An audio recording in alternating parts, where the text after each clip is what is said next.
আল্লামা সাঈদী রাহিমাহুল্লাহকে জেলখানায় প্রস্তাব দেয়া হয়েছিল যে আপনি যদি ওই দল না করেন, ওই দল ছাড়তে রাজি হন, তাহলে আপনাকে আমরা ছেড়ে দেব। আল্লামা সাঈদী রাহিমাহুল্লাহ বলেছেন, অসম্ভব, আমার জেলখানাই ভালো। উনি যখন রাজি হন নাই, ওনার ছেলে শামীম সাঈদী ভাইকে ডেকে নিল।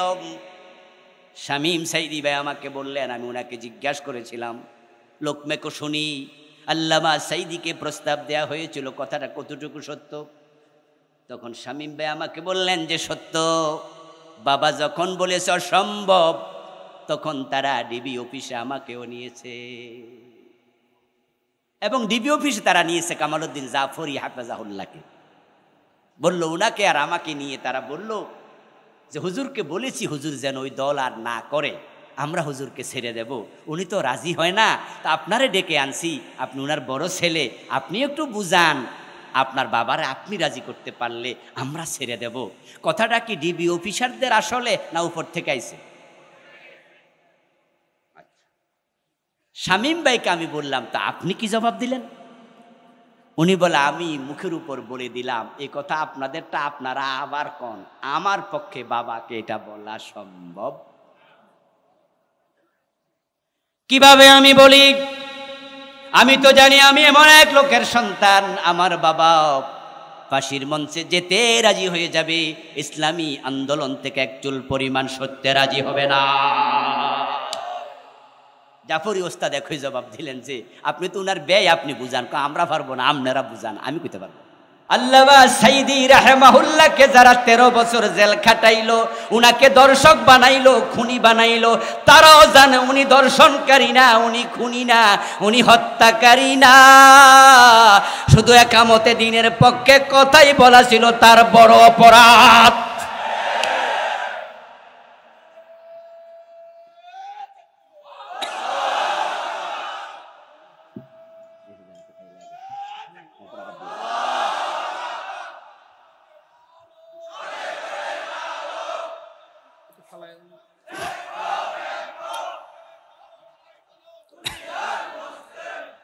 আমার প্রিয় ভাই আল্লামা সাঈদী রাহিমাহুল্লাহ, উনাকে আমরা যারা চিনি, আরে আজকের নতুন প্রজন্ম তো শুধু উনার নাম শুনছে, কিছু ক্যাসেট মেসেট দেখছে, কিন্তু আমাদের সমবয়সী যারা আছেন, যারা আমাদের সিনিয়র আছেন, এই দুই চোখে আমরা তাকে দেখেছি, ঠিক না?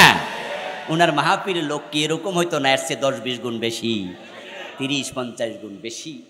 আরে আল্লামা সাঈদী রহমতুল্লাহ আলাই যেখানে যেতেন, বাংলাদেশের মানুষেরা পঙ্গপালের মতো ছুটে যেত। উনার মাহফিলে মানুষ পিন পতন নীরবতা নিয়ে বসে থাকতো, গাড়ি 5 মাইল দূরে রেখে হেঁটে যাওয়া লাগতো, ঠিক না? গাড়ির কারণে যাওয়া যেত, গাড়ি রেখে হেঁটে যেতাম। অত সেই লোকটাকে 13টা বছর জেলখানায় তারা বন্দি করে রাখলো। অপরাধটা কি? আসলে তিনি খুনি নয়, তিনি দর্শনকারী নয়, যারা মামলা দিছে তারাও এটা। এজন্যই তো যখন উনার মামলার রায় দেয়, রায়ের দিন তিনি কোরআন শরীফটা বুকে নিয়ে এভাবে দাঁড়াইছিলেন, তখন বিচারক বলছিল, আমরা আল্লামা সাঈদী উনার রায় দিচ্ছি না, 40 বছর আগে দেলু শিকদারের রায় দিচ্ছি। ওরাও জানে দেলু শিকদার আর আল্লামা সাঈদী এক ব্যক্তি, রায় দিছে ওর আর জেল দিছে উনার। কারণ বাংলাদেশের রায়, ফাঁসিগুলো বাংলাদেশ থেকে হয় নাই, এগুলো দিল্লি থেকে নিয়ন্ত্রিত হয়েছে। এজন্যই তো বুবুজান দিল্লি চলে গেছে, যেখানের প্রোডাকশন সেখানেই গেছে। কারণ ইন্ডিয়া আমাদের জাতশত্রু, চরম শত্রু। ওই হিন্দুত্ববাদী ইন্ডিয়া তাদের রয়ের মাধ্যমে তারা দেখেছে, আমেরিকার সিআই হিসাব করে দেখেছে, ইসরায়েলের মোসাদ হিসাব করে দেখেছে, এক আল্লামা সাঈদীর কারণে এদেশে কোরআনের বিপ্লব হয়ে যেতে পারে।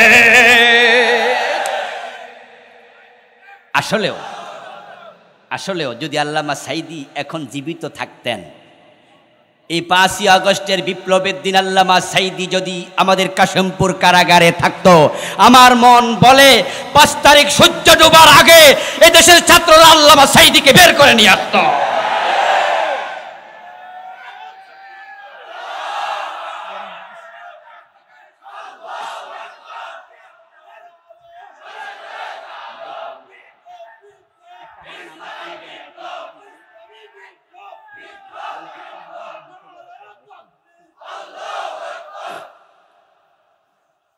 আর আল্লামা সাঈদী রাহিমাহুল্লাহ যদি আজকের এই দিনে জীবিত থাকতেন, আমরা ওনাকে কাশিমপুর কারাগার থেকে জেলের গেট ভেঙে প্রয়োজনে বের করে আনতে পারতাম।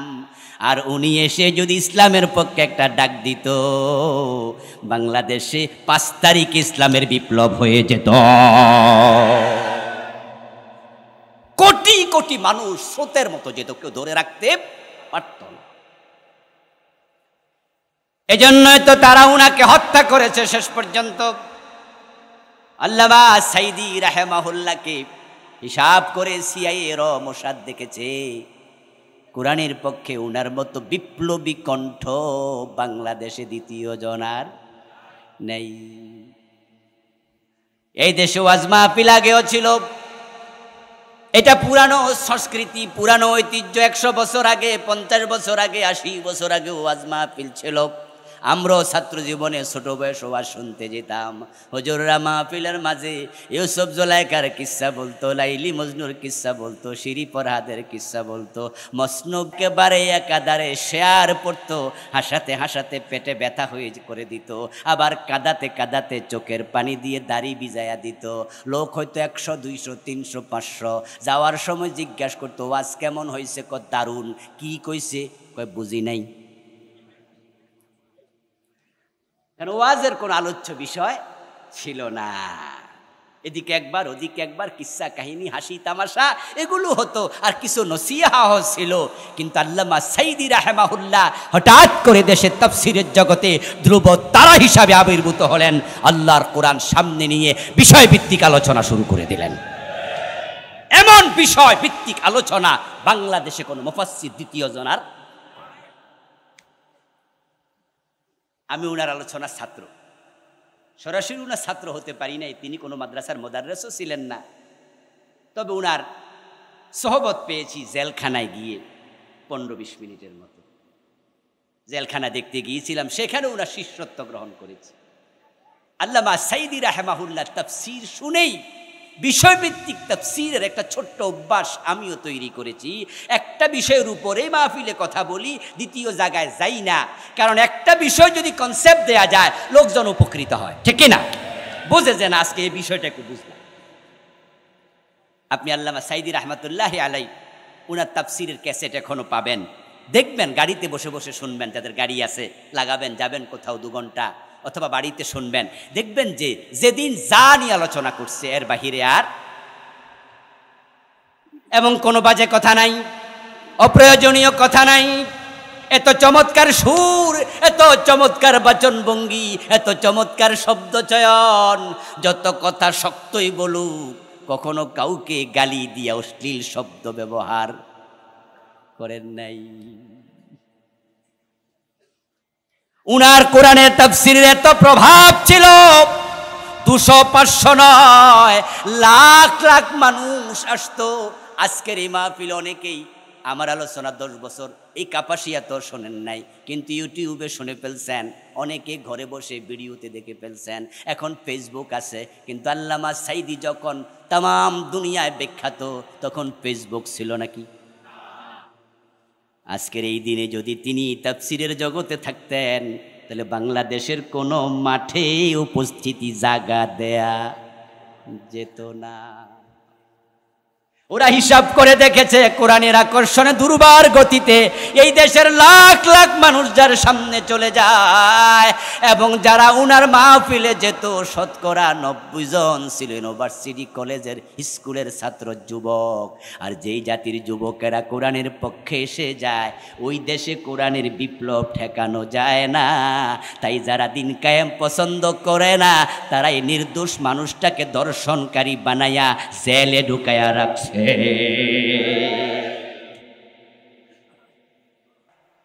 53 বছর বাংলাদেশের বয়স।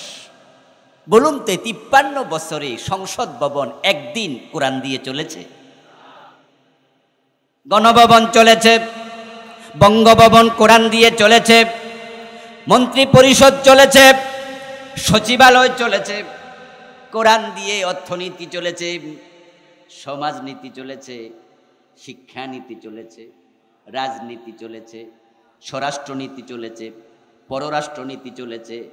দেখেন অবস্থাটা, আসল জায়গাতে ইসলাম নাই। কারণ মানুষেরা নামাজ, রোজা, হজ, যাকাতকে ইসলাম মেনে বসে আছে, মনে করছে এটাই করলে জান্নাত। অথচ সব নবীর দায়িত্ব ছিল আন আকিমুদ্দিন, তোমরা দিন কায়েম করো, আসলটারই খবর নাই। সব নবী কাল্লে দায়িত্ব দিন কায়েম করো। আমাদের দিনের নাম কি? মাশাআল্লাহ, একটু জোরে বলেন, দিনের নাম কি? আল্লাহর কাছে গ্রহণযোগ্য দিন কয়টা? ইন্নাদ-দীনা ইনদাল্লাহিল ইসলাম। দিন মানে তো ইসলাম। ওয়া মান ইয়াবতাগি গায়রাল ইসলামি দীনা ফালান ইউকবালা মিনহু। এই দিন ইসলাম, এটা বাদ দিয়া যদি অন্য কিছুকেও তালাশ করে, আল্লাহ বলে সেটা গ্রহণ করা হবে না। দিন ইসলাম দুই জিনিস না এক জিনিস? এক জিনিস।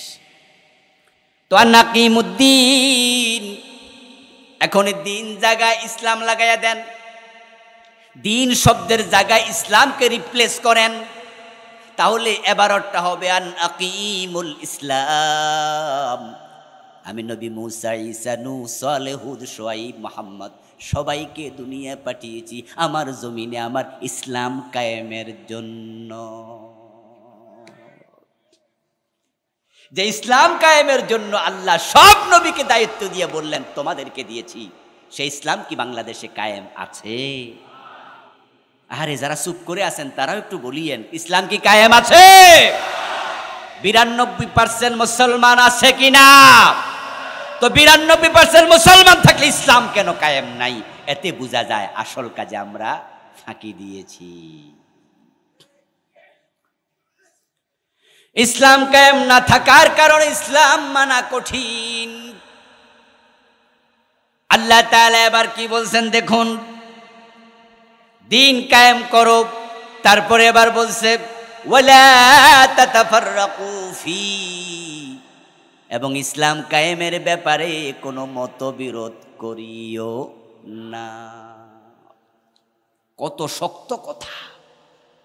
শরীয়তের অনেক ব্যাপারে মানুষের মতবিরোধ আছে, এবং মতবিরোধ থাকার কারণে মাযহাব হইছে কয়টা? মাযহাব কয়টা? মতবিরোধের কারণে মাযহাব হয়ে গেল 4টি, এবং মতবিরোধকে আমরাও গ্রহণ করি। শরীয়ত বলে হতে পারে, হতে পারে, হতে পারে। ইমাম সাহেবের কাছে গিয়ে কেউ প্রশ্ন করলো, হুজুর আজকে মাগরিবের নামাজে দেখলাম আপনার মসজিদে 2-4 জন ভাই জোরে আমিন কইছে। হুজুর আমরা তো জোরে আমিন বলি না, সবাই মিলে আস্তে আস্তে আমিন কই। আজকে যে 3-4 জনে আমিন কইয়া লাইলো, হুজুর তাদের নামাজ তো বাদ হইছে, ঠিক না? হুজুর মুস্কি হাসি দিয়া বলবে, আরে না মিয়া, জোরে আমিনের হাদিস, তাহলে আমরা যে আস্তে কই এটাও ইখতিলাফ গ্রহণযোগ্য। কেউ হাত বাঁধলো বুকের ওপর, কেউ বাঁধলো নাভির নিচে। মক্কায় যারা যাবেন, মক্কা মদিনায় গেলে এগুলো খুব দেখা যায়। আপনার পাশে একজন দাঁড়ায় আছে, হাত বুকের উপর এমনে বাঁধছে, আরেকজন এমনে, আরেকজন দেখবেন আল্লাহু আকবার বাঁধে নাই। আচ্ছা, যদি কাবা শরীফের ইমামের কাছে যাইয়া কেউ প্রশ্ন করে, হুজুর কি শুরু হইল? আমরা তো বাংলাদেশে সবাই নাভির নিচে বাঁধি, কিন্তু আপনার মক্কায় আইয়া দেখলাম কি এই বেড়া তো বানলই না। আর ও বেড়া বুকের উপরে, হুজুর নামাজ ওদের ঠিক আছে নি না বাদ? হুজুরও মুস্কি হাসি দিয়ে বলবেন, বাদুক বাদুক, বুকের উপর হাদিস আছে, নাভির নিচেও আছে, নাভির উপরেও আছে, ইখতিলাফ গ্রহণযোগ্য। কিন্তু বন্ধু দিন কায়েম করো, এ বিষয়ে ইখতিলাফ করতে মানা করছে কে? একটা বিষয় কঠিন, ইখতিলাফ করা যাবে না। তুমি দিন কায়েম করতে বাধ্য। এবার বলতেছে কাবুরা আলাল মুশরিকিনা মা তাদউহুম ইলাইহি। ও মুসলমানেরা, তোমরা যে দিন কায়েমের কথা বলবা, যারা মুশরিক তাদের কাছে দাওয়াতটা মোটেও পছন্দ হবে না। কে বলেছেন? আমি এখানে অনুবাদ বলতেছি, মাত্র সামান্য একটু ব্যাখ্যা করতেছি, আর বেশি না। কাবুরা আলাল মুশরিকিনা, মুশরিকদের কাছে এটা বড় অসহনীয়, কষ্টকর। মা তাদউহুম ইলাইহি, তাদেরকে তোমরা যে দিন কায়েমের দিকে ডাকছো, এটা তাদের কাছে ভালো লাগে না, অসহনীয়। কথাটা কার? এই ভাইয়েরা বলেন না কার? তাহলে বাংলাদেশে দিন কায়েমের কথা শুনলে যাদের কষ্ট লাগে, আল্লাহর ভাষায় তারা মুশরিক। কাবুরা আলাল মুশরিকিন, মুশরিকদের কাছে এটা ভালো লাগবে না। আচ্ছা, দিন কায়েমের কথা বলার কারণে ইমামের চাকরি চলে গেছে, এমন ঘটনা কি বাংলাদেশে আছে না নাই? দিন কায়েমের কথা বলাতে হুজুরদের জেলে দিয়া দিছে, এমন ঘটনা আছে না নাই? আল্লাহর আইন দিন কায়েমের কথা বলাতে বক্তার সামনে মাইক কেড়ে নিয়ে গেছে, এমন ঘটনা আছে না নাই? আচ্ছা, এবার আপনার কাছে প্রশ্ন, মসজিদে হুজুর দিন কায়েমের কথা বলছে, হুজুরের চাকরি চলে গেছে। আচ্ছা, হুজুর যে দিন কায়েমের ওয়াজ করছে, এটা বেনামাজি যারা, এরা তো হুনারই কথা না, কারণ এরা তো মসজিদে আসেই নাই। তাহলে ফেসটা লাগাইছে কি বেনামাজিরা না নামাজিরা? হ্যাঁ, নামাজিদের মাঝে মসজিদে কিছু লোক বসে আছে দিন কায়েমের ওয়াজ করাতে, এরাই পরের দিন চা দোকানে বইয়া অথবা আসরের টাইমে শুরু করে দিছে। এই হুজুর তো বেশি সুবিধার হুজুর। এলাকায় যে নাস্তিক আছে, মুরতাদ আছে, জালেম আছে, ওদের কাছে গিয়ে এই নামাজি যে বিচার মারছে। হুজুর ভাই শুনছেন নি আজকে হুজুরে কি ওয়াজ করছে? এই হুজুর তো ডাইরেক্ট রাজনীতি ঢুকাই দিছে মসজিদে। যারা নাস্তিক তারা তো মসজিদে আসে না, যারা খারাপ মানুষ তারা তো নামাজেই আসে না। পেস্ট লাগাইছে কিছু নামাজি, পেস লাগাইছে কিছু হাজি, পেস লাগাইছে কিছু গাজী। হুজুরের সামনে থেকে যে মাইক কাইরা নিছে, ওই বেড়াও তো মাহফিল উপস্থিত হইয়া তারপরে কাইরা নিছে। যারা বেশি খারাপ গাজুটি, যারা মদখোর, তারা তো মাহফিলে আসে না। এতে বোঝা যায় সব নামাজি ভালো না। ওই নামাজিদের মাঝে দিন কায়েম সহ্য যারা করে না, ওই সে নামাজি, তবে মুশরিক নামাজি। দিন কায়েমের কথা শুনলে আজকের এই মাহফিলের মাঝেও মানুষ দুভাগে বিভক্ত। একদল আপনারা জি বলছেন, হ্যাঁ বলছেন, মজা লাগছে, ঠিক আরেক দল আছে চুপ করে আছে, কই যে দেখি আর কতক্ষণ থাকতে পারি। আইছিলাম হুজুর যদি নামাজ টামাজের ওয়াজ করতো, জিকির টিকিরের কথা কইতো, বা কিছু জিকির টিকির কলপটা পরিষ্কার করে দিত, তাহলে না ওয়াজটা সফল হইতো। কিন্তু উনিও দেয় সারাক্ষণ শুধু রাজনীতি আর রাজনীতি। নামাজের মাঝে রাজনীতি পায় না, রোজার মাঝে রাজনীতি খোঁজে না, হজের মাঝে রাজনীতি খোঁজে না। হুজুর হজের ওয়াজ করেছে ঠিক ওয়াজ, নামাজের ওয়াজ করেছে ভালো ওয়াজ, জাকাতের ওয়াজ করেছে সলিড ওয়াজ, দিন কায়েমের কথা বলেছে ওয়াজ না, এটা রাজনীতি। অথচ যেই আল্লাহ নামাজের কথা বলেছে, রোজার কথা বলেছে, দিন কায়েমের কথা সে আল্লাহই বলেছে। আল্লাহর কথাতে দোষ ধরলে ঈমান থাকবে না, চলে যাবে বেঈমান। ও ভাই, ইমাম আবু হানিফা রাহিমাহুল্লাহ বলেছেন, আল ঈমান হুয়া তাসদীকু বিল জিনানি ফাকাত। এই মাইকের আওয়াজ বাড়ায় দাও। ঈমান হলো অন্তরের বিশ্বাসের নাম। ঈমান থাকে কলবে। কোথায় থাকে? কলবে থাকে। আচ্ছা, কার কার ঈমান আছে কলব ছেড়ে দেখাইতে পারবেন তো? কেউ পারবেন? পারবেন না। আমিও পারবো না আমারটা দেখাতে, আপনি পারবেন না আপনারটা দেখাতে। আপনার কলবে ঈমান আছে না, শিরক ঢুকে মুশরিক হয়ে গেছেন, তার প্রমাণ হবে এই আয়াত। আজকের মাহফিলও যারা দিন কায়েমের ওয়াজ শুনে ভালো লাগে নাই, আল্লাহর কসম আপনি মুশরিক, মুশরিক, মুশরিক।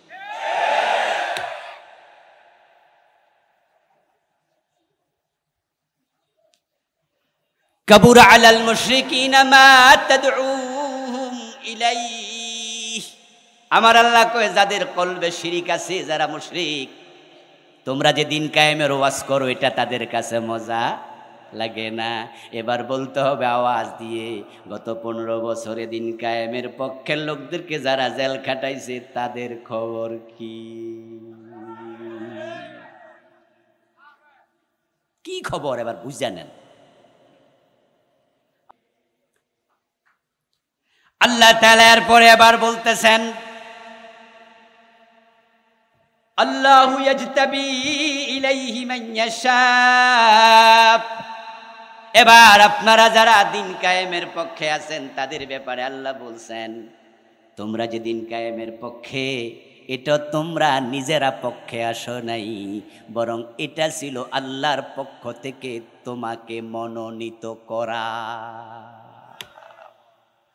আল্লাহু ইয়াজতাবি ইলাইহি মান ইয়াশা। দিন কায়েমের পক্ষে কথা বলা, দিন কায়েমের পক্ষে চলতে পারা, আল্লাহ বলে এটা আমি তারে নির্বাচিত করছি। সুবহানাল্লাহ পড়ে। এটা আল্লাহর নির্বাচন, এটা সত্য সত্য সত্য। আল্লাহর কথা মিথ্যা হয় না। তার সবচেয়ে প্রবল প্রমাণ আমরা যারা বেঁচে আছি, এই 15টা বছরে জুলুম করেছে, অত্যাচার করেছে, চাকরি চলে গেছে, জেলে দিয়েছে, ফাঁসির মঞ্চে দিয়েছে, দিন কায়েমের পক্ষের কোনো লোককে এক চুল পরিমাণ সরাতে পারে নাই।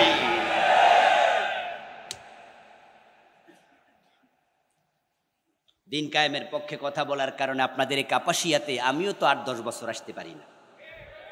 আচ্ছা, আপনাদের কাপাসিয়া আসিনি, কিন্তু পাশের পাকুন্দিয়ায় তো আসছি নাকি? ওখানে কি মিঠা মিঠা ওয়াজ করছি না দিন কায়েমের কথাই বলেছি? ভাবিনি যে কাপাসিয়া মানা করছে, পাকুন্দিয়াও বুঝি মানা করে দেবে। এসেছি কালীগঞ্জে, এ কথা ভাবিনি কালীগঞ্জে যদি দিন কায়েমের কথা বলি ওখানে বুঝি আবার মানা করে দেবে। কুমিল্লায় ভাবিনি সেখানে মানা করে দেবে। দিন কায়েমের পক্ষে কথা বলার জন্য আল্লাহ যাদেরকে সিলেকশন করে দেয়, তৌফিক দিয়ে দেয়, তাদেরকে ফাঁসির রশি দেখায়াও চুল পরিমাণ সরানো যায় না। দুনিয়ার কোন প্রলোভনে তারা সরে না। তৌফিক কে দেয়? আল্লাহ তাআলা যে বলেন, আল্লাহু ইয়াজতাবি ইলাইহি মান ইয়াশা। আল্লাহ যাকে পছন্দ করে দিন কায়েমের জন্য শুধু তাকেই কবুল করে। আল্লাহর পছন্দের তালিকায় আসতে রাজি আছেন না নাই? রাজি আছেন? তাহলে আল্লাহকে আপনি বলেন যে আল্লাহ তোমার জমিনে দিন কায়েমের জন্য আমারও তুমি কবুল করো। আপনি হাসরের ময়দানে আল্লাহরে বলে দিবেন যে আল্লাহ তোমার দিন কায়েম আমার উপর ফরজ ছিল, তুমি এটা দায়িত্ব দিয়েছিলে সব নবীকে, উম্মতে মুহাম্মাদিকে। আমি তো এই কাজ করতে পারিনি, কারণ আমার কাছে দিন কায়েমের কোনো নেতা দাওয়াত নিয়ে আসেইনি, এই জন্য আমি করিনি। আল্লাহ বলবো, ও আচ্ছা, জান্নাতে চলে যাও। এত সোজা? আল্লাহ বলবেন তোমার নিকট আরেকজন দাওয়াত নিয়ে আসতে হবে। কেন? কোরআন শিখা তোমার জন্য আমি কি ফরজ করি নাই? তুমি কোরআন পড়লে তো জানতে আমি দিন কায়েম করার জন্য সারা আলাকুম বলে সবাইকে দায়িত্ব দিয়েছি। সুতরাং বাংলাদেশে যত পীর আছে, যত আলেম আছে, যত মাওলানা আছে, যত খতিব আছে, যত হুজুর আছে, যত নামাজি আছে, যত হাজি আছে, গাজী আছে, সবার জন্য দিন কায়েমের আন্দোলনে কর্মী হওয়া আল্লাহ ফরজ বানাইছে। সারা আলাকুম, সারা আলাকুম, এটা আল্লাহর অর্ডার। আপনি আল্লাহর কাছে চেয়ে নেন,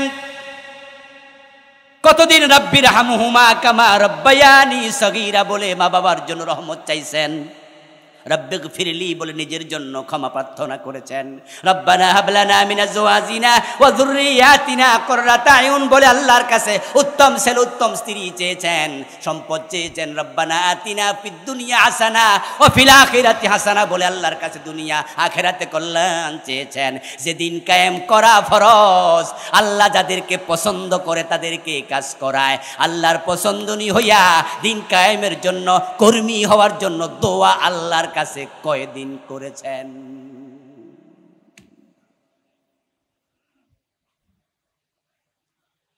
কোন ব্যক্তি মসজিদে গেল, জোহর আসর নামাজ পড়া অবস্থায় সিজদার মাঝে তার মৃত্যু হয়ে গেল। কথা বুঝলেন? মৃত্যুটা কোথায় হলো? সিজদায়, মসজিদের মাঝে। যেই লোকটা মসজিদে নামাজে সিজদায় মরল, আমরা কেউ তাকে বলবো না কি সে শহীদ হয়ে গেছে, কিন্তু যে লোক যুদ্ধের মাঠে দিন কায়েমের জন্য যাইয়া মারা গেল, আমরা সবাই বলবো সে শহীদ হয়েছে। শ্রেষ্ঠ মৃত্যু শাহাদাতের মৃত্যু, এটা শুধু দিন কায়েমের কর্মীদের কপালেই জোটে, অন্যদের কপালে এটা জোটেই না, কারণ এ তো দিন কায়েমের ধারে কাছেও নেই। এই জন্য অধিকাংশ পীর সাহেবকে দেখবেন তারা খানকায় মরে, বাড়িতে মরে। যেই সমস্ত আলেম ওলামারা দিন কায়েমের সাথে নাই, অধিকাংশ বাড়িতে মরে, হাসপাতালে মরে, খানকায় মরে। আর যারাই শহীদ হয়েছে দিন কায়েমের আন্দোলনে গিয়ে শাহাদাত বরণ করে, তাদের ফাঁসি হয়, তাদের জেলখানায় মৃত্যু হয়, রাস্তায় গুলি করে মারা হয়। ফারুক আজম ওমর রাদিয়াল্লাহু তাআলা আনহু আল্লাহর কাছে দোয়া করতেন, আল্লাহুম্মা রযুকনি শাহাদাতান ফি সাবিলিক ওয়াজআল মাউতি ফি বালাদি রাসূলিক। ও আল্লাহ, আমি ওমরকে তুমি তোমার পথে শহীদ হিসাবে কবুল করো। ওমর দোয়া করতেন শাহাদাতের দোয়া। আপনি কয়দিন দোয়া করছেন? আপনি কয়দিন দোয়া করছেন? এরপর আরেকটি জিনিস মনে রাখবেন, দোয়ার আগে দাওয়া লাগে, দাওয়া ছাড়া দোয়া কবুল হয় না। দোয়ার আদব আছে, দোয়ার আদব আছে। দোয়ার আগে দাওয়া করো, দাওয়া মানে চেষ্টা, দাওয়া মানে ঔষধ। দাওয়ার এমনি কি কয়? ঔষধ। দাওয়াখানা শোনেন নাই? লেখা আছে না, অমক হেকিমি দাওয়াখানা। দাওয়া মানে কি? আমার বন্ধুরা, দোয়ার আগে দেওয়া লাগে, চেষ্টা লাগে। আপনি বিয়া না কইরা যদি আল্লাহরে কইতে থাকেন, আল্লাহ আমার একটা ছেলে দিও, একটা মেয়ে দিও, আল্লাহ কব দিতাম কোন জায়গা দিয়া, হেডা ক।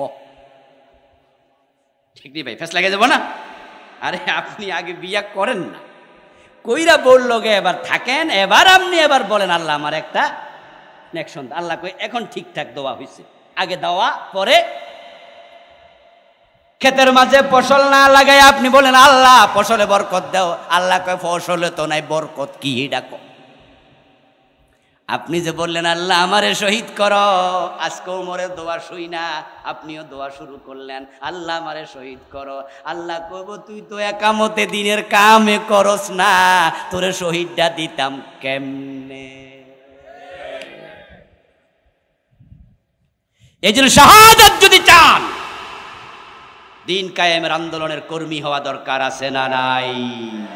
তাহলে আল্লাহ খুশি হইয়া এ পুরস্কার দিয়ে দেবে।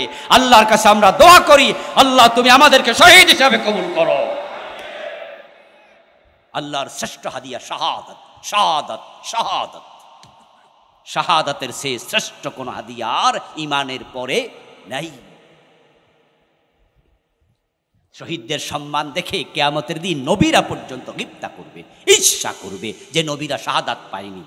শহীদদের সম্মান দেখে নবীরা বলবে আমি কেন শহীদ হলাম। আর ইসলামী আন্দোলনের কর্মী ছাড়া, দিন কায়েমের কর্মী ছাড়া কেউ শহীদ হয় না। কারণ যে রোজা রাখতে রাখতে মরে যায়, আচ্ছা রোজা রাখা যদি কেউ মরে যায় দুপুর বেলায়, আমরা কি শহীদ কমু? আচ্ছা হজ করতে গিয়ে মরে গেলে শহীদ কমু? মসজিদে নামাজে মরলে শহীদ কমু? শহীদ ভিন্ন জিনিস, যেটা একামত দ্বীনের সাথে সম্পৃক্ত। আসল জিনিস একামত দ্বীন। এরপর আল্লাহ তাআলা বলেন ওয়ায়াহদি ইলাইহি মান ইয়াশা, আল্লাহ এই পথে শুধুমাত্র তাকেই নিয়ে, ওয়ায়াহদি ইলাইহি মান ইউনিব, আল্লাহ দিন কায়েমের রাস্তায় শুধুমাত্র ওই ব্যক্তিকে পথ দেখায় যে লোকটা আল্লাহর পথে চলতে রাজি হয়ে গেছে। আসেন এবার আমরা ছোট্ট একটু ব্যাখ্যা করব, না করলে আবার বুঝে আসবে না যে দিন কায়েম কেমনে হয়। এতক্ষণ পর্যন্ত আলোচনায় আশা করি একটি বিষয় বুঝতে পেরেছেন যে দিন কায়েম করা আমাদের দায়িত্বের অন্তর্গত আছে না নাই? দিন কায়েম করার জন্য আদেশ করেছেন কে? এখন দিন কায়েম মানে এটা কি? দিন কায়েম মানে হলো, দিন বুঝে বলছেন ইসলাম, কায়েম মানে প্রতিষ্ঠা। এই যে আমাদের এখানে প্যান্ডেল, মাথার উপরে সামিয়ানা, আজ থেকে 4 দিন 5 দিন আগে ঠিক এরকমই কি ছিল না বাঁশগুলো শোয়া ছিল? ইয়েস, 7-8 দিন আগ থেকে কাজ শুরু হয়েছে। এখানে যাদেরকে এই প্যান্ডেল কায়েমের দায়িত্ব দেয়া হয়েছে তারা ঠিক আরেক জায়গায় এটা এরকম করে দাঁড় করাইয়া দৈরাই নাচ দিয়ে দিছে। এটা বিচ্ছিন্ন ছিল। এগুলো বিচ্ছিন্ন ছিল। কাপড় এক জায়গায় ছিল, বাঁশ এক জায়গায় ছিল, লাইটার এক জায়গায় ছিল, রশি আর এক জায়গায় ছিল, এলোমেলো ছিল। সবগুলোকে এক জায়গায় এইভাবে করা হয়নি। কিন্তু যখন আমাদের শেফা ভাই ও বেটারারে বলছে 1 লাখ টাকা 50,000 টাকা তোমাদের দিমু, আমার একটা ফ্যান্ডেল কায়েম করে দাও, তখন তারা এনে আস্তে আস্তে করে মাটি খুঁড়ছে, তারপর লাঠি গাড়াইছে, তারপর হিলাইছে, তারপর টাইন্না ধাক্কাইয়া দেখছে বারো কইরা হইছিনি, তারপর উপরে উঠছে, কাপড় লাগাইছে, আস্তে করে ওনাকে বলে দিছে ফ্যান্ডেল এখন রেডি। নবী মুহাম্মদ যখন এই সমাজে আসেন কোরআন নিয়ে, ইসলাম নিয়ে, তখন কি ওই সমাজে চোর ধরে হাত কাটার বিধান ছিল? ওই দেশের মানুষ কি মসজিদে হারামে গিয়ে আজকের মতো সবাই মিলে 5 ওয়াক্ত নামাজ পড়তো? ওই সমস্ত জায়গাতে আল্লাহ যে বিধানগুলো প্রিয় নবী 100% কায়েম করেছেন, কোনোটাই তো ছিল না, বরং এই লোকগুলো কাবা শরীফের মতো জায়গায় লাইনটা হয়ে তাওয়াফ করত। তারা নিজের ছেলে নিজের মেয়েকে তারা হত্যা করত, মদ খাইতো, মেয়ে জীবিত কবর দিত, কোথায় কোথায় তলোয়ার হাতে নিয়া বাবা ছেলে যুদ্ধে লিপ্ত হয়ে যেত। মানুষগুলোকে, ওই জমানার মানুষগুলোকে আমরা জাহিলিয়াতের যুগের মানুষ বলি, কিন্তু আমার নবীকে আল্লাহ বলে না না, এখানে আপনাকে দিন কায়েম করতে হবে। আল্লাহর নবী ইসলামের প্রতিটা অনুষঙ্গ আজকের প্যান্ডেলের মতো প্রতিষ্ঠিত করে তারপর মারা গেছে।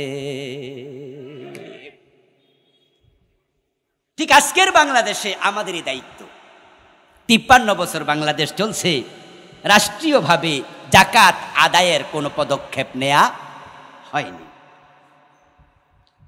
আমার প্রিয় ভাইরা, অথচ জাকাত আদায় করা রাষ্ট্রের জন্য নফল না ফরজ? ও মুসলমান, কাকে ভোট দিলা? এমন লোকদেরকে ভোট দিলাম যারা রাষ্ট্রীয়ভাবে জাকাত আদায়ের উদ্যোগ নেয় নাই। কিন্তু আবু বকরের দিকে তাকাও, সিদ্দিক আকবর যখন প্রেসিডেন্ট, একদল লোক জাকাত দিতে স্বীকার করলো, আবু বকর তাদের বিরুদ্ধে যুদ্ধ ঘোষণা দিলেন।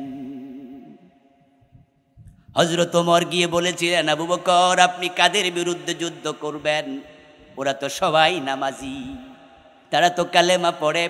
আবু বকর জবাব দেন, লাউ কাতিলান্না মান ফাররাকা বাইনাস সালাতি ওয়াজ যাকাত, যারা নামাজ পড়তে রাজি, জাকাত দিতে রাজি না, আমি যুদ্ধ করবই। রাসূলের ইসলামের মাঝে পার্টিশন তৈরি করার অধিকার কাউকে আবু বকর দেবে না।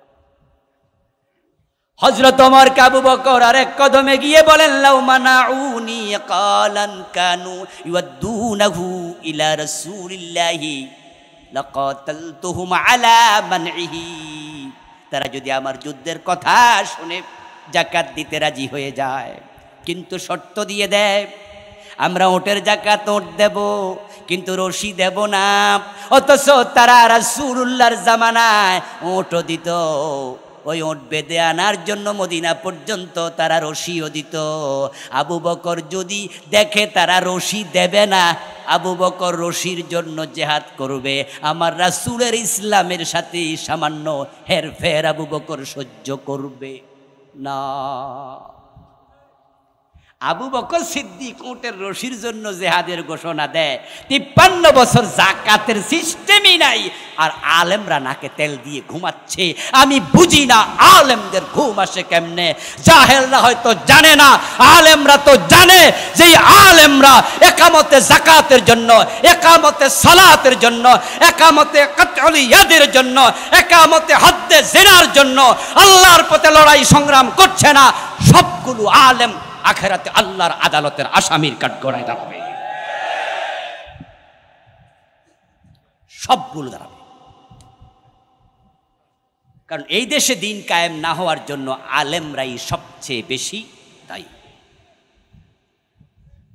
কেন বেশি দায়ী? কারণ এই দেশের আলেমরা নামাজের ওয়াজ করার কারণে আলহামদুলিল্লাহ এখনো জুমার দিন মসজিদে মুসল্লি জায়গা দেয়া যায় না। আপনি ঢাকা শহরে যদি যান, একটা মসজিদ পাবেন না যেটা টুই টম্বুর হয় না। আমি উত্তরা একটি নামাজ পড়াই, দোতলা, আপনার 2 দিন 2 জুমা পড়াই। আমার মসজিদ 5 তলা,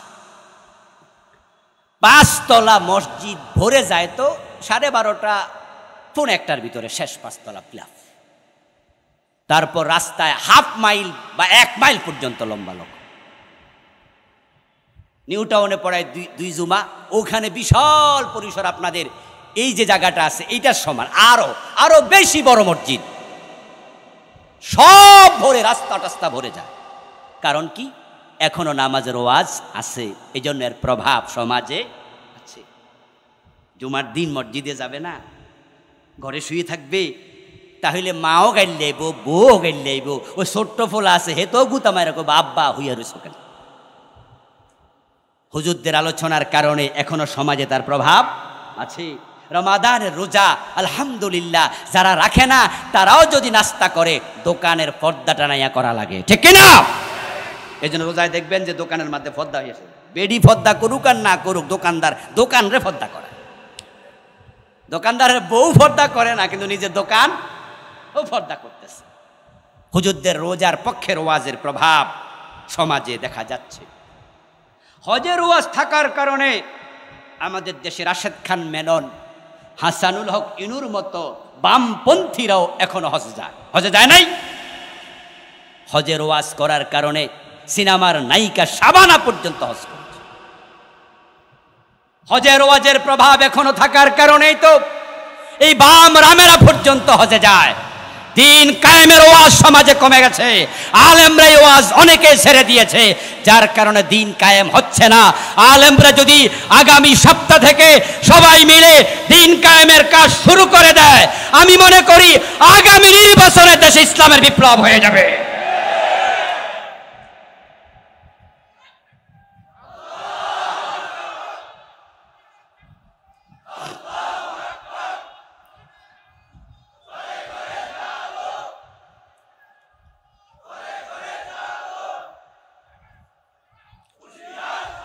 আমার প্রিয় ভাইয়েরা, আলেম ওলামারা যদি সবাই কথা বলা শুরু করে দেয়, দিন কায়েমের জন্য আল্লাহ অর্ডার করেছেন, আমরা কেন চুপ থাকবো? আলেমদের ইখতিলাফ পাশে ঠেলে দিয়ে আলেমরা যদি এই বিষয়ে ঐক্যমত্য হয়ে যায়, আলেমরা এক হলে জালেমরা লেজ তুলে পালিয়ে যাবে। হযরত উলামায়ে কেরামের খেদমতে আমার এবারের নসিহা, 2 হাত জোর করে আপনাদের কাছে অনুরোধ করছি, কমপক্ষে এবারের নির্বাচনের আগে আলেমরা একমত হওয়া দরকার। জাতি দেশের আলেম দিকে তাকিয়ে আছে, কারণ তারা 53 বছরের বাংলাদেশ দেখেছে। ধর্মনিরপেক্ষ সংবিধান শান্তি দিতে পারেনি, জাতির সামনে স্পষ্ট হয়ে গিয়েছে সব দল দেখা শেষ, এবার ইসলামের হবে বাংলাদেশ।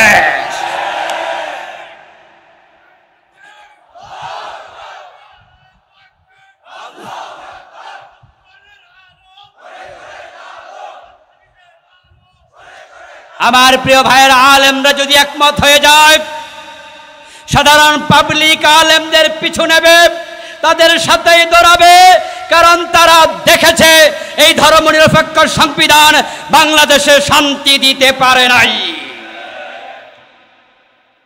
চিৎকার দিয়ে বলুন তো, ইসলামে শান্তি আছে না নাই? বরং দেশটা আমরা যাদের কাছে দিয়েছি তারাই আমাদের পকেট কেটেছে, তারাই আমাদের দেশের টাকা বিদেশে পাচার করেছে। বিগত 15 বছরে দেশের টাকা কানাডায় পাঠিয়ে বেগম পাড়া তৈরি করেছে। দুর্নীতি লুটপাটের মহা উৎসব তারা করেছে। কতটা দুর্নীতি হয়েছে তা আমরা কল্পনা করতে পারবো না। মাঝে মাঝে পত্রপত্রিকা আসতো বালিশ কাণ্ড, মনে আছে?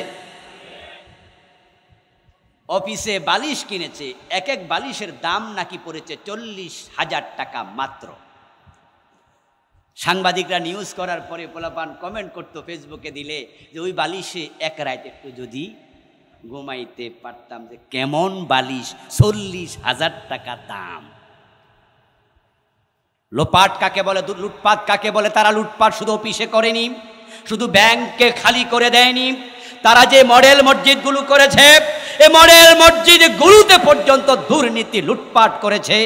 আজকে সকালের অভিজ্ঞতা বলছি, কালকে মাহফিল ছিল কুড়িগ্রামে, রাতে এসে শহীদপুর ছিলাম, সকালবেলায় ফ্লাইট ছিল, 9:30 ফজরের নামাজ পড়ে একজন আলেম এসে রাতে দেখা করেছেন, ফজরের পরে এসে আমাকে বললেন যে হুজুর, আমাদের শহীদপুরের মডেল মসজিদ, ওখানে কিছু আলেম ওলামা আপনার জন্য অপেক্ষা করছে ফজরের নামাজ পড়ে, এখন আপনি যদি যাওয়ার পথে একটু সালাম বিনিময় করতেন তারা খুশি হতো।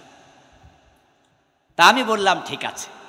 ওনার সাথে গেলাম, গিয়ে দেখি 50-এর উপরে বিভিন্ন মাদ্রাসার প্রিন্সিপাল, মসজিদের ইমাম, মুহাদ্দিস।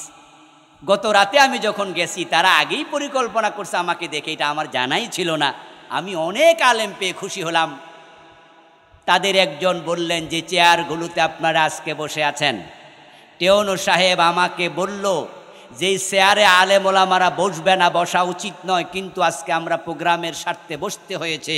এর কারণ হচ্ছে এখানে 100টির মতো চেয়ার বানানো হয়েছে, 3-4টা টেবিল বানাইছে, যেই ঠিকাদার দায়িত্ব নিয়েছে সে বিল করেছে 60 লক্ষ টাকা। কাঠের চেয়ার কয়টা? এই যে বললাম মাত্র কয়টা?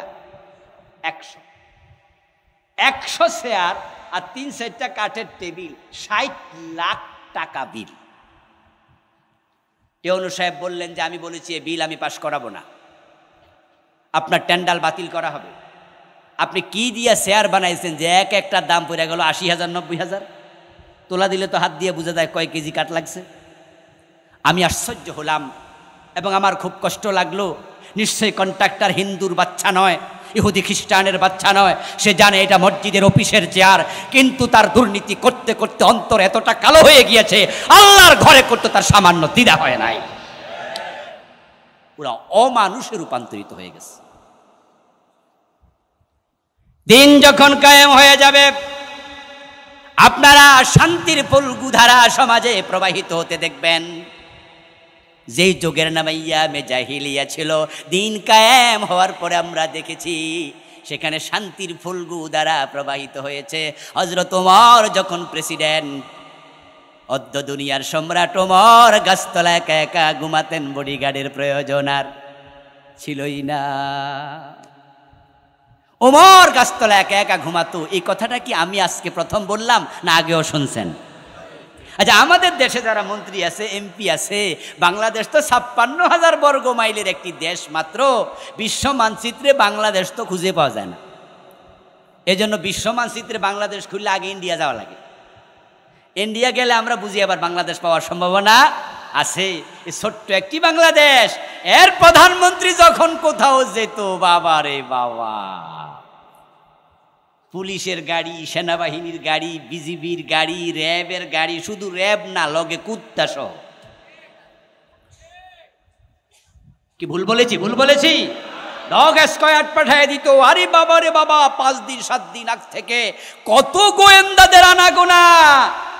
একা একা হাঁটতো না ভয়ে, মন্ত্রীরা হাঁটতো না, এমপিরা হাঁটতো না, আর অর্ধ দুনিয়ার সম্রাট ওমর গাছতলায় ঘুমায় থাকে, কোনো টেনশন নাই, কারণ শান্তি কাকে বলে ইসলাম দেখিয়ে দিয়েছে। সুবহানাল্লাহ। হযরত ফারুক আজম ওমর মদিনা থেকে 1000 কিলোমিটার পার হয়ে জেরুজালেম চলে গেলেন। সাথে একজন রাখাল, একজন বৃত্ত ওটের রশি টানবে, এছাড়া আর কোনো বডিগার্ডের প্রয়োজন নেই। ও দুনিয়ার মুসলমান, ইসলাম এমন শান্তি দিয়েছে, চুরি ছিল না, ডাকাতি ছিল না, যারা চুরি করেছে তাদের হাত রাসূল কেটে দিয়েছেন। আর যখন হাত কাটছেন, কালকে ঢুকেছি। অপরাধ কি? কোন মামলায় ঢুকলি রে ভাই? লজ্জায় বলে না, কেমনে বলি ছাগল চুরি করেছি? ও বেটা ধমক দেয়, বল না থাপ্পড় মারবো, সিনাস আমার। তখন এবার বলে দে যে ছাগল চুরি করছি। এই বেটা, তোদের মতো ছোটদের কারণে জেলখানার বদনামি হয়, আসবি যেহেতু বড় কিছু করে আসতি। ছাগল চোর বলে, স্যার তাহলে আপনি কোন অপরাধে? বলে, ব্যাংক ডাকাতি করতে গেছি রে, কপাল বড় খারাপ, ধরা খাইছি, না হয় এক রাতেই হতাম কোটিপতি। স্যার কথা তো ঠিক, ব্যাংকে তো টাকার লকার থাকে, স্যার কেমনে সব করার সাহস করলেন, শিখলেন কেমনে? কয় মাস? স্যার 6 মাস। যা শিখাইয়া দিন। অসৎ সঙ্গে সর্বনাশ, খুনের সাথে দেখা, ডাকাতের সাথে দেখা, বড় বড় ক্রিমিনালের সাথে দেখা। আমার বন্ধু কবি শেখ সাদি রাহেমাহুল্লাহ বলেছিলেন, সঙ্গীর গুণ পশিয়াছে মম মাঝে গো, নইলে কাদায় সুবাস কি এত পাইতে। আতরওয়ালার কাছে গেলে আতরের গন্ধ আসে, শুটকি দোকানে গেলে শুটকির গন্ধ আসবে। লোহার সাথে থাকলে চুম্বুক, ওই চুম্বক তো লোহার মাঝে ট্রান্সফার হবে। আতরের সাথে থাকলে আতরের গন্ধ হবে। এখন খুনির সাথে থাকলো, ডাকাতের সাথে থাকলো, 6 মাস পরে এবার বেটা বের হয় যখন জেলখানা থেকে। ওই ছাগল চোর 6 মাসে ট্রেনিং নিছে কেমনে গাড়ি ডাকাতি করে, কেমনে ব্যাংক ডাকাতি করে। এখন বের হওয়ার সময় জেলখানার মাটিতে হাত দিয়ে সালাম কইরা কয়, ছাগল মাগনা দিল আর নিমুনা। পরিবর্তন হয়েছে, তবে পজিটিভ না নেগেটিভ? এই মাইকলা আওয়াজ বাড়াও মিয়া। পরিবর্তন তো হয়েছে, পজিটিভ না নেগেটিভ? নেগেটিভ পরিবর্তন হলো। তারপরে জেলখানা থেকে বের হয়ে যখন এলাকায় আসে তখন ছাগলের দিকে আর তার চোখ পড়ে না, এখন তার প্রমোশন হয়েছে। চোর কি হয়ে গেছে? এখন ডাকাত হয়েছে। এই হলো বাংলাদেশের আইন। ও প্রিয় ভাই, আল্লাহর আইনের দিকে তাকাও। কোনো জেলমেল দরকার নাই, ধরে হাত কেটে দাও। যদি চোরের হাত কাটা শুরু হয় তাহলে এমপি চোর হাত কেটে দেয়া হবে, মন্ত্রী চোর হাত কেটে দেয়া হবে, ডিসি এসপি চোর হাত কেটে দেয়া হবে। একটা এমপি একটা মন্ত্রীর হাত কেটে দাও, ওই মন্ত্রীকে দেখে পাশের এলাকার মন্ত্রী সোজা হয়ে যাবে। আর যেই এমপির হাত কেটে দেবে মরা পর্যন্ত নির্বাচনে দাঁড়াবে না। হাত তুলে মানুষকে কেমনে স্বাগত জানাবে? হাতে তো নাই।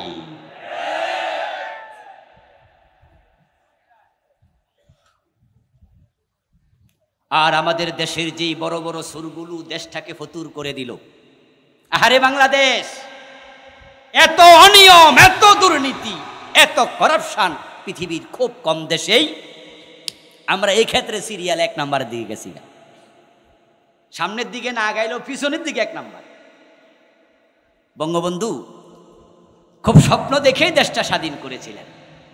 7ই মার্চের ভাষণে জীবনের ঝুঁকি নিয়ে তো বলেছিলেন এবারের সংগ্রাম স্বাধীনতার সংগ্রাম। 7ই মার্চে কি দেশ স্বাধীন হয়ে গেছিল নাকি? এই ঘোষণা যখন দেয় তখন দেশটা পাকিস্তানি ছিল। যদি দেশটা স্বাধীন না হতো, স্বাধীনতার ঘোষণার কারণে পাকিস্তানিরা বঙ্গবন্ধুকে রাষ্ট্রদ্রোহ মামলা দিত, হয়তো ফাঁসিতেও ঝুলাতো। তুই আমাদের দেশ ভাঙ্গার ষড়যন্ত্র কেন করছিস? তোকে বিচারের মুখোমুখি করা হবে। আমাদের শহীদ জিয়াউর রহমান যখন বেতার থেকে কালুরঘাটে স্বাধীনতার ঘোষণা দিলেন, শহীদ জিয়া যখন ঘোষণা দেয় তখন তিনি কিন্তু সেনাবাহিনীর মেজর ছিলেন। বলুন তো কোন দেশের সেনাবাহিনীর? তখন কি বাংলাদেশ হয়েছিল? হয়েছিল? তাহলে পাকিস্তানের সেনাবাহিনীর লোক হয়ে পাকিস্তান ভাঙ্গার ঘোষণা কেমনে দেয়? জীবনের ঝুঁকে নিয়েছিল। তিনিও জানেন যদি দেশটা স্বাধীন না হয় তাহলে সেনা আইনে তাকেও ফাঁসিতে ঝুলানো হতে পারে, এবং সেটাই হয়তো হতো। যে বঙ্গবন্ধু দেশটাকে সোনার বাংলা হিসাবে গড়ে তোলার জন্য স্বাধীনতার ঘোষণা দিলেন, দেশটা স্বাধীনও হলো। মাত্র 1.5 থেকে 2 বছরের ব্যবধানে তার স্বপ্ন ভেঙ্গে খান খান হয়ে গেল। তিনি আফসোস করে বললেন, মানুষ পায় স্বর্ণের খনি, উনি পাইছে চোরের খনি। আফসোস করে বলেছিলেন, আমার ডানে চোর, বামে চোর, সামনে চোর, পিছনে চোর। তখন তো দল একটাই ছিল, এতে বোঝা যায় ওই দলের লোকেরা চোর। এটা বঙ্গবন্ধু নিজেই বলেছেন। তখন কি বিএনপি ছিল? জাতীয় পার্টি ছিল? জামাত ইসলামকে ওপেন কাজ করতে পারছে? স্বাধীনতার সাথে সাথে জামাত ইসলাম নিষিদ্ধ, জামাত ছিল নিষিদ্ধ। বিএনপির জন্ম হয়নি, আওয়ামী লীগ জাতীয় পার্টির জন্ম হয়নি। বঙ্গবন্ধু বললেন, ডানে চোর, বামে চোর, সামনে চোর, পিছনে চোর। তোমার ডানে বামে কেডা ছিল? আমাদের দোষ দিবা কেমনে? তোমরা নেতাই তো বলছো তোমরা চোর, আর বাস্তবে যে চোর এটা তো 15 বছরে দেখাই দিচ্ছে, ঠিক কিনা? দেশটাকে শেষ করে দিয়েছে।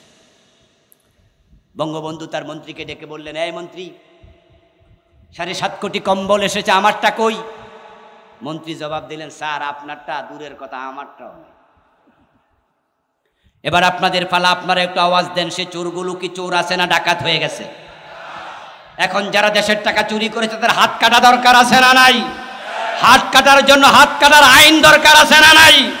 হাত কাটার আইনের জন্য কোরআনকে সংসদে পাঠানো দরকার আছে না নাই? চোর ধরে হাত কাটা শুরু করে দাও, সোনার বাংলা হতে এক যুগ লাগবে না।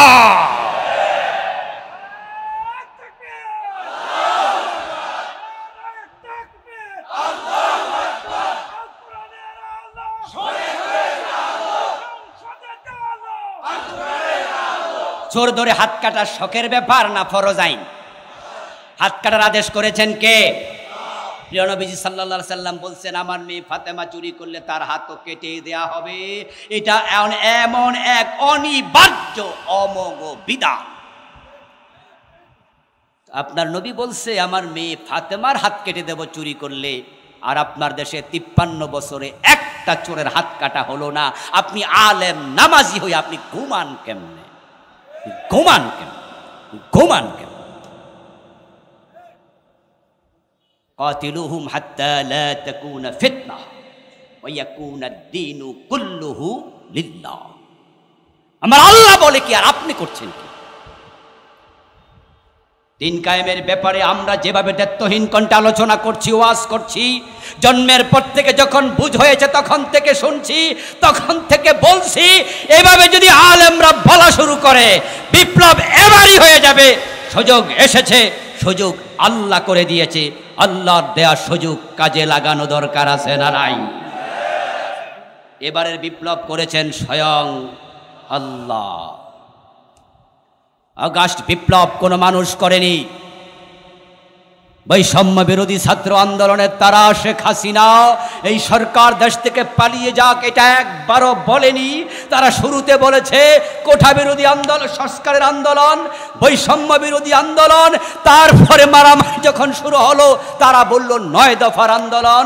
আরো যখন গুলি করলো মারলো তখন 9 দফা হয়ে গেল কয় দফা? দফাটা কি সরকার পালিয়ে যাক না পদত্যাগ? কিন্তু আল্লাহ বলে না, তোরা কম চাইলি রে, তোদের চাওয়া ঠিক হয় নাই, তাদের পদত্যাগ না, তারা সীমালঙ্ঘনকারী, তারা জালেম, তারা 5 মে শাপলা সদরে আলেম হত্যাকারী, আল্লামা সাইদিকে হত্যাকারী, তারা আলেমের উপর জুলুমকারী, তারা চোর, তারা ডাকাত, তাদেরকে দেশ ছেড়ে করে দেওয়া হবে। আল্লাহ সেটাই করে দিয়েছেন। কারণ ছাত্ররা তো একবারও বলেনি দেশ থেকে চলে যান। ছাত্ররা বলছে পদত্যাগ করেন। তিনি গেলেন কেন? তাহলে বোঝা গেল তার কলবের মাঝে, কলিজার মাঝে ভয় ঢুকাইছে কে? এজন্য আমি বলছি এবারের বিপ্লবটা করেছে কে? ছাত্ররা ছিল ওসিলা, পোলাপান ছিল আবাবিল পাখির মতো ওসিলা। পাথর ফাটাইছে কে? আবাবিল যখন পাথর ছেড়েছে, আবরাহাদের উপরে, তার সৈন্যের উপরে পাথর পড়েছে, তাফসীরে পাওয়া যায়। ওই আবাবিলের ছেড়ে দেয়া পাথর, ছোট্ট ছোট্ট পাথর, পাথর পড়েছে মাথায়, ভেদ করে ভিতরে ঢুকে পায়খানার রাস্তা দিয়ে বের হয়ে হাতির পিঠে পড়ে হাতি পর্যন্ত পেট ছিদ্র হয়ে মাটিতে পাথর ঢুকে গেছে। আবাবিল ছেড়েছে মাত্র, পাথরের বাকি কাজ করেছে কে? ওমা রামাইতা ইযা রামাইতা ওয়ালাকিন্নাল্লাহ রামা। এবারে বিপ্লব আল্লাহ ঘটেছে, তাদের অন্তরে আল্লাহ ভয় ঢুকাইছে। আচ্ছা, যেই ওয়াকার বললেন ম্যাডাম 45 মিনিটের বেশি সময় নাই, ওই ওয়াকারকে আমরা নিয়োগ দিছি? সেনাপ্রধান কে বানাইছে? উনি বানাইছে, উনার আত্মীয়, উনি বানাইলেন, উনার বিশ্বস্ত।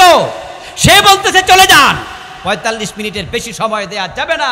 আল্লাহ যখন চায়, আল্লাহ জালেমকে দিয়েও তার দেশ, তার ইসলামকে হেফাজত করে।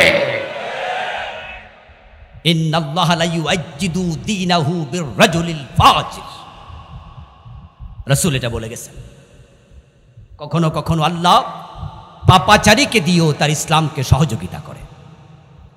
তো যে আল্লাহ এবার সুযোগ দিলেন 5ই আগস্টের বিপ্লবের পরে, আলহামদুলিল্লাহ মানুষের বানানো সংবিধান এখন অনেকটাই কার্যকর। ইসলাম আসার সুযোগ আল্লাহ করে দিয়েছেন। সংবিধানের অনেকগুলো ধারা বর্তমানে মুলতবি, যেমন প্রধানমন্ত্রীর যে ধারাটা সংবিধানে আছে ওটা চলমান না মুলতবি? মন্ত্রী পরিষদের ধারা যেগুলো আছে চলমান না মুলতবি, 300 এমপির যে ধারাগুলো আছে চলমান না মুলতবি, এমনই অনেক ধারা মুলতবি আছে। এখন আমরা যদি একমত হয়ে যাই, পুরা সংবিধানটাকে মুলতবি করে সরাসরি আল্লাহর কোরআনকেও সংবিধান বানানো এবার যাবে। আচ্ছা, দিন যদি কায়েম হয়ে যায় আমাদের লাভ না লস? আমাদের লস আছে নাকি? আমাদের লাভ আর লাভ, এমন লাভ হবে যেটা কল্পনাও করতে পারেন না। গোলাপ ফুলের সৌন্দর্যের কথা যদি কোনো কবি লেখে, কোনো গল্পকার গল্প অথবা ঐতিহাসিক উপন্যাসিক সুন্দর করে বুঝিয়ে দেয়, গোলাপ ফুলের পাপড়িতে সৌন্দর্য আছে, কাছে নাকের কাছে নেও গন্ধ আছে, চাপ দিলে আতর বের হবে। আর ওই গোলাপ যদি কলিতে থাকে, শুনলে কি বোঝা যায় যে সৌন্দর্য কেমন? মিষ্টির স্বাদ পেয়ালার ভিতরে রেখে বোঝা যাবে না, গালে দিতে হয়। গোলাপ ফুলের সৌন্দর্য দেখতে হলে বিকশিত হতে দিতে হয়। গোলাপ যখন ফুটে যায় তার পাপড়ির সৌন্দর্য চোখ জড়িয়ে যায়, নাকের কাছে নিলে গন্ধে মন জড়িয়ে যায়, চাপ দিলে আতর বের হয়, কলিতে থাকলে হয় না। ইসলামের সৌন্দর্য দেখতে চাও, কোরআনের সৌন্দর্য দেখতে চাও, সমাজে কোরআন কায়েম করো, সৌন্দর্য দেখতে পাবে। কিন্তু এখন তো মসজিদের বারান, মসজিদের তাকের মাঝে গিলাপের ভিতরে আছে, ওই গিলাপের তাকে রাখা কোরআনকে সংসদে এবার ঢুকাতেই হবে। রাজি আছেন? রাজি আছেন?